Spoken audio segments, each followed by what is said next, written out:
কয় আমি নাতি, তুমি নাতিনি, তুমি আমি বিয়া করবানি, বিয়া করলে কবুল কবুল কবুল। তো তে কইছে 3 বার কবুল, হেতিও কইছে 3 বার কবুল, বিয়া হব বিয়া হব। এখন আমার আজকের এই ভিডিওটা খুবই গুরুত্বপূর্ণ, যদিও আমি হাসির ছলে ভিডিওটা শুরু করছি। বর্তমান সময়ে ফেসবুক, হোয়াটসঅ্যাপ, এই যে ট্রেন্ডি জেনারেশন বা জেনজি, এদের মধ্যে অনেকেই ফেসবুক মেসেঞ্জারে বা হোয়াটসঅ্যাপে মেসেজের মাধ্যমে অথবা দুইজন কথা বইলা বিয়া শাদী করে ফেলতেছে। আসলে এই বিয়েটা ইসলামের দৃষ্টিতে কি শরিয়া সম্মত হচ্ছে? অথবা আপনি দুজন বন্ধু নিয়ে একটা মেয়েকে ফোন দিলেন, মেয়ে তার রুমে একটা বান্ধবী নিয়ে সেও দুজন বান্ধবী রাখলো, রাখার পরে আপনারা বিয়ে করে ফেললেন মোবাইলে। আসলে কি এটা শরিয়া সম্মত হবে কিনা বা রাষ্ট্র এটাকে মেনে নেবে কিনা? আজকের ভিডিওটা খুবই গুরুত্বপূর্ণ জেনজিদের জন্য, মুরব্বীদের জন্য। আসুন দেখি। ফেসবুক, মেসেঞ্জার, হোয়াটসঅ্যাপ বা অন্য কোনো সিস্টেমের মাধ্যমে কোনো প্রাপ্তবয়স্ক ছেলে যদি কোনো প্রাপ্তবয়স্ক মেয়েকে বিয়ের প্রস্তাব দেয়, অথবা তারা মোবাইলের মাধ্যমে ছেলে মেয়ে 3 বার কবুল বলে এবং একে অন্যকে স্বামী স্ত্রী হিসাবে গ্রহণ করে নেয়, তাহলে কি তাদের বিয়ে হয়েছে বলা যায়? তো এ বিষয় নিয়ে আমরা যেই একটা কি বলা হয় যে সামাজিকভাবে, রাষ্ট্রীয়ভাবে, আইন, ধর্ম সব কিছুকে মিক্স করে আমরা যদি দেখি যে অনলাইনে বিয়ের প্রস্তাব এবং কবুল বললে বিয়ে হয়ে যায় কিনা, এক্ষেত্রে স্পষ্টভাবে জানা দরকার শুধু লিখিতভাবে ইজাব অর্থাৎ প্রস্তাব এবং কবুল অর্থাৎ গ্রহণ করলেই শরীয়ত সম্পন্ন বিয়ে হয় না।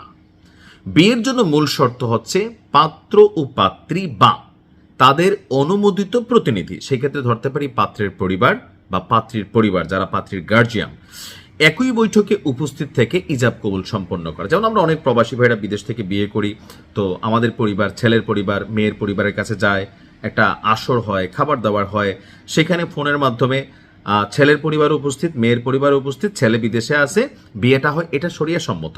দেশে আসার পর একটু কাগজপত্র আবার এটা করা হয়। কিন্তু যেটাও যে মোবাইলে দুজন বন্ধু নিয়ে আপনি করে ফেললেন, মেয়ে দুজন বান্ধবী নিয়ে করে ফেললো, এই ধরনের বিয়ে কিন্তু ইসলাম আপনার জায়েজ হিসাবে আপনার গ্রহণ করে না।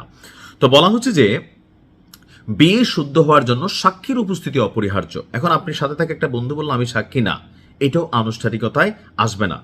ইসলামী শরীয়ত অনুযায়ী কমপক্ষে 2জন প্রাপ্তবয়স্ক পুরুষ অথবা 1জন প্রাপ্তবয়স্ক পুরুষ ও 2জন প্রাপ্তবয়স্ক নারী সাক্ষ্য থাকতে হবে।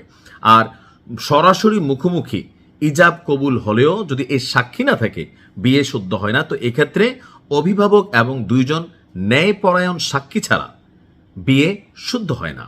অর্থাৎ আপনার 2জন বান্ধবী, তারা তো আপনার গার্জিয়ান না, সো এক্ষেত্রে তারা উপস্থিত প্রাপ্তবয়স্ক হলেও আপনার এই বিয়েটা শরিয়া সম্মত হচ্ছে না। আর এখানে যেমন আমরা মসজিদে যেমন বিয়ে রাখতে হয়, তো সেখানে এটার সিস্টেম হচ্ছে একরকম। বিয়ে শুদ্ধ হওয়ার জন্য শুধুমাত্র কবুল বলা যথেষ্ট না, এবং নির্ধারিত শরিয়া যে শর্তগুলো দিছে ইসলাম বা আপনি যেই ধর্মের হন সেইটা পূরণ করা সবচেয়ে গুরুত্বপূর্ণ। অর্থাৎ ফেসবুক এই টাইপের বিয়ে বা মেসেঞ্জারে নিজেরা যে সকল বিয়ে করা হয়, অথবা কোথাও উপস্থিত হয়ে 2জন বলল আর 2জন বান্ধবী নিজেরাই হলো, এটা না। আপনার গার্জিয়ান থাকতে হবে, এমনকি আপনাকে প্রাপ্তবয়স্ক রাষ্ট্রীয় আইনকে মেনে চলতে হবে। সুতরাং ফেসবুক, হোয়াটসঅ্যাপ, মেসেঞ্জারে ভিডিও কলে আপনি বিয়ে করবেন পরিবার ছাড়া, সিস্টেম ছাড়া, এই বিয়ে কখনোই ইসলাম কবুল করে না। ভালো থাকুন, নিয়ম মেনে বিয়ে করুন। আসসালামু আলাইকুম।